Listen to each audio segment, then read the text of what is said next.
All right, everyone. So let's do another video on, you guessed it right, Afghanistan. Afghanistan, of course, is a country that everyone is talking about, and for obvious reasons. But Afghanistan, for me, is a country of focus, and it's going to be a country of focus for a while now, because with all of the disorder, the chaos, the misery, the violence, the poverty, and the bloodshed, Afghanistan is under the watch of countries that are more militarily powerful, more organized, more technologically advanced, and more wealthy. And I'm speaking especially about Turkey, because Turkey wants to establish its presence within Afghanistan so as to project itself onto neighboring countries like Iran, countries like China. And Turkey also wants to establish its hegemony within Afghanistan because of a pan-Turanian dream of Turkey leading the Islamic Turkic world. And if you look at the Turkic world, it is in Central Asia. It's in Central Asia. Uzbekistan, Kazakhstan. These Central Asian countries are Turkic and they are Islamic.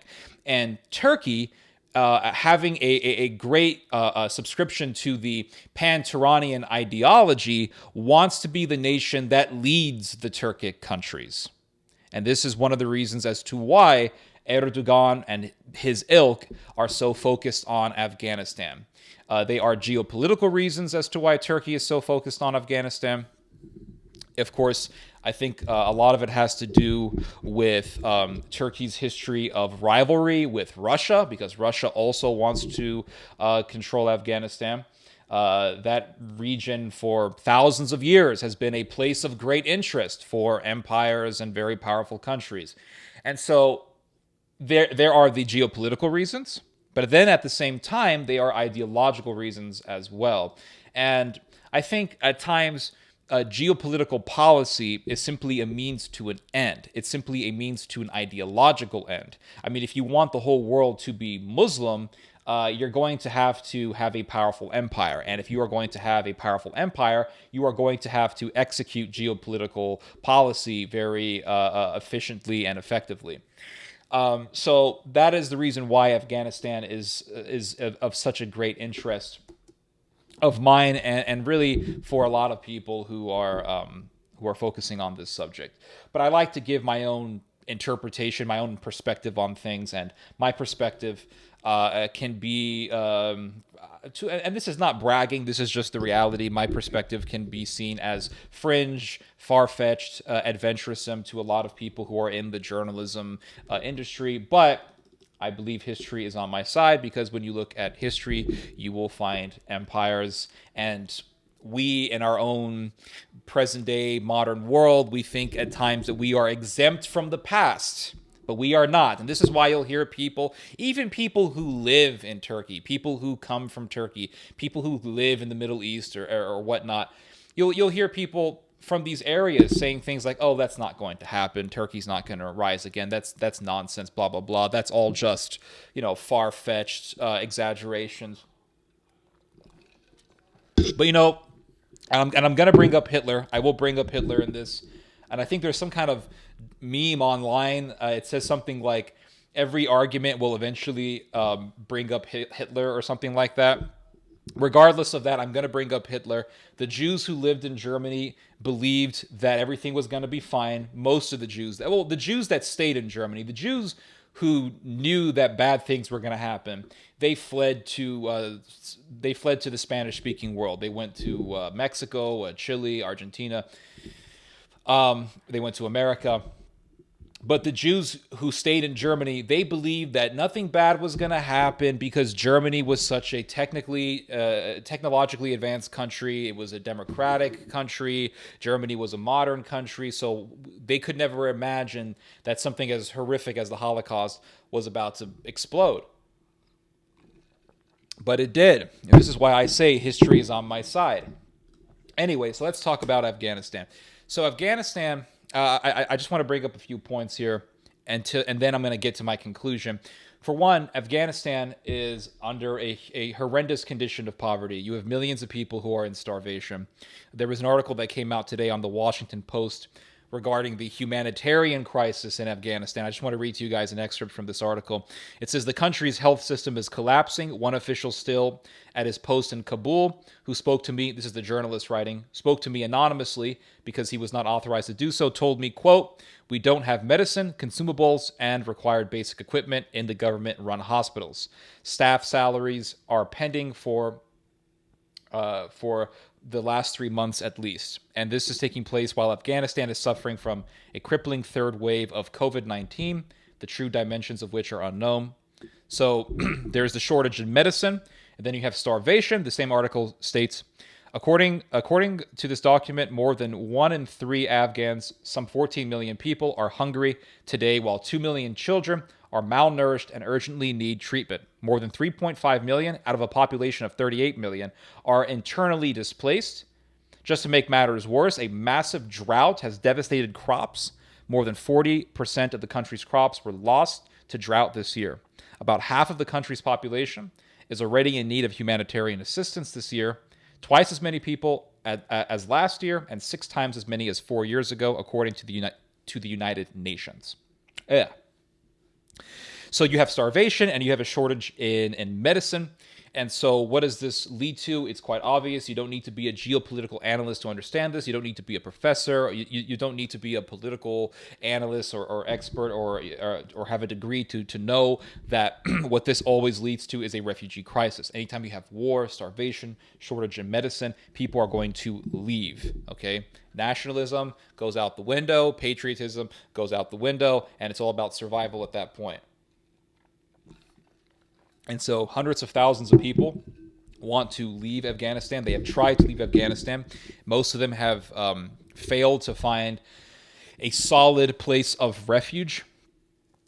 It's crazy. In July, the New York Times reported that at least 30,000 people were fleeing Afghanistan every week. This was reported in July. Every week, 30,000 people trying to leave Afghanistan. And that was before the Taliban fully took over Afghanistan. And then it says here, this is from the Washington Post, extending the August 31 deadline for withdrawing U.S. troops from Kabul airport, which is now being considered by the Biden administration, might maintain some order in the exodus, but the flow of refugees and migrants in all directions is certain to accelerate as hunger and disease add to the toll of war and repression. Nobody wants them. This is the thing. Nobody wants them. The United States is willing to take in several thousand of these people, but these are mainly Afghans who helped the U.S. military. There's not a whole lot of there's no country wants to take in so many Afghan refugees.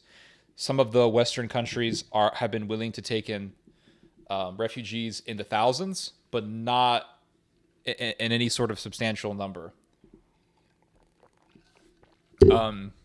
It's possible that the United States will take in 100,000 Afghan refugees, but I mean, until that actually happens, it's just hearsay. Until that gets decreed, it's hearsay, because you can't bring in that many refugees from a country like Afghanistan without tremendous resistance from people on the right.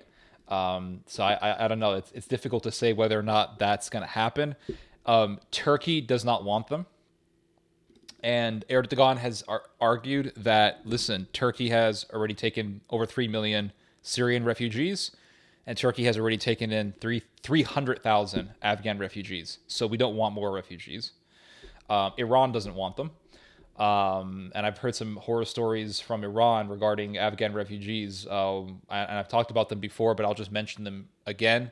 I heard a story about dozens of Afghans being drowned in a river after they were pushed into a river by the Iranian border patrol. And I also heard about refugees being shot and killed by Iranian border patrol, and one refugee being burned alive by an Iranian border guard or border guards. I don't know how many were involved in this crime. Of course, Iran denies it, but it's expected that they would. But the reports say otherwise. Nobody wants these people. The Greeks 100% don't want them. The Greeks put up a big old wall to prevent them from coming in.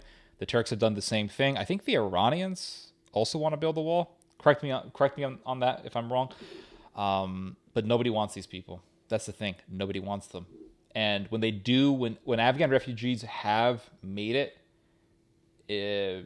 when they have gotten refugee status in a developed country like Greece or Turkey, a lot of them get treated like crap. A lot of them get treated like garbage. It's hard for me to say this, but I'm going to say it. And I know that, I don't know, some of you may challenge me on this, but I think it's hard for me to say this, but I think the Afghans could be better off just staying in Afghanistan, because if they go to another country like Turkey, or if they go to Greece, or if they make it up to a more Western country like Germany or Austria, they are going to be hated, and they're going to be used. Well, they're going to be hated in a country like Turkey, but they're also going to be used for political cannon fodder and propaganda by the right. They're going to say, look at all these Afghan refugees, blah, blah, blah, blah, blah. This is why you should vote for the right. And you'll have ultra-nationalism becoming more and more popular with the presence of Afghan refugees.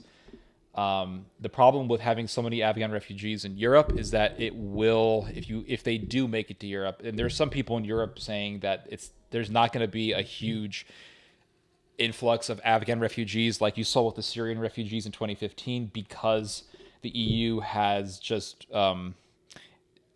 substantially increased its border protection, and also because Europe doesn't want a whole bunch of Afghan refugees. And the reason why, I think one of the reasons as to why, I think one of the reasons, this is not the only reason, but I think one of the reasons as to why some Europeans don't want them is because they know that with an influx of Afghan refugees, they would destabilize the political status quo in Europe. They would. Because you would have 100%, if you have too many refugees from the Islamic world, 100% it's going to spark the ultra-nationalists. 100%. And I think some people are really scared of that and concerned about that. If the Afghan refugees, if a lot of Afghan refugees come to Germany, it'll only empower the right. It's only going to give power to the far right. But I want to focus on Turkey, not so much Europe. So in Turkey, just recently, there were, and this is why I say maybe it's better off that Afghans stay in Afghanistan and just fix their own country. I hate to sound like one of these righties, but I'm just going to say it.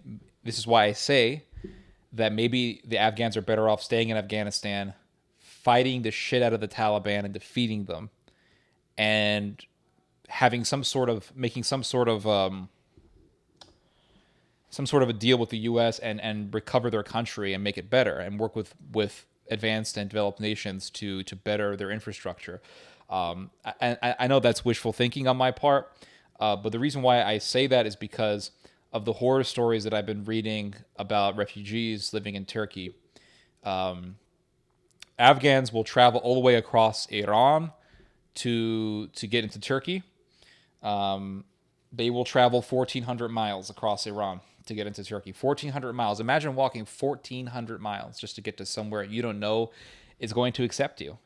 Just to get to a place that you don't know will accept you. Imagine that. 1,400 miles. That's like walking from Oakland, California, all the way to Austin, Texas. That's crazy. But these people will do it. They'll do it. That's how miserable they are. That's how miserable Afghanistan is.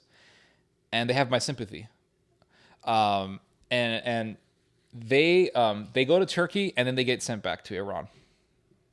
They get rounded up and sent back.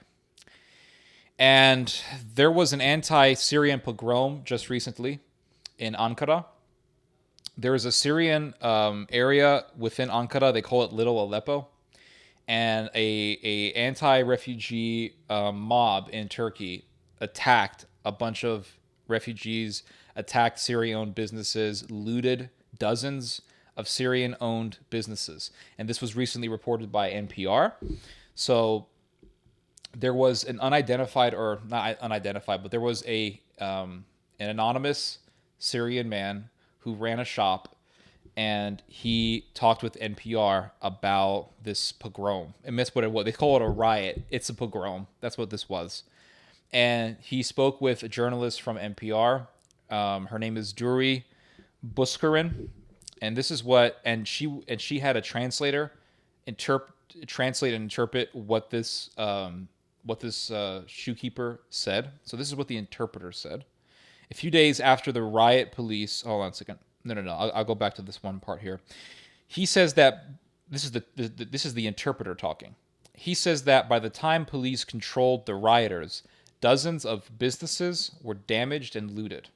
A health clinic for refugees was destroyed. Photos on social media show rioters holding up an ultra-nationalist hand signal. And I think I know what this person's talking about. It's this. And this is the symbol of the Grey Wolves. The Grey Wolves are a paramilitary organization within Turkey.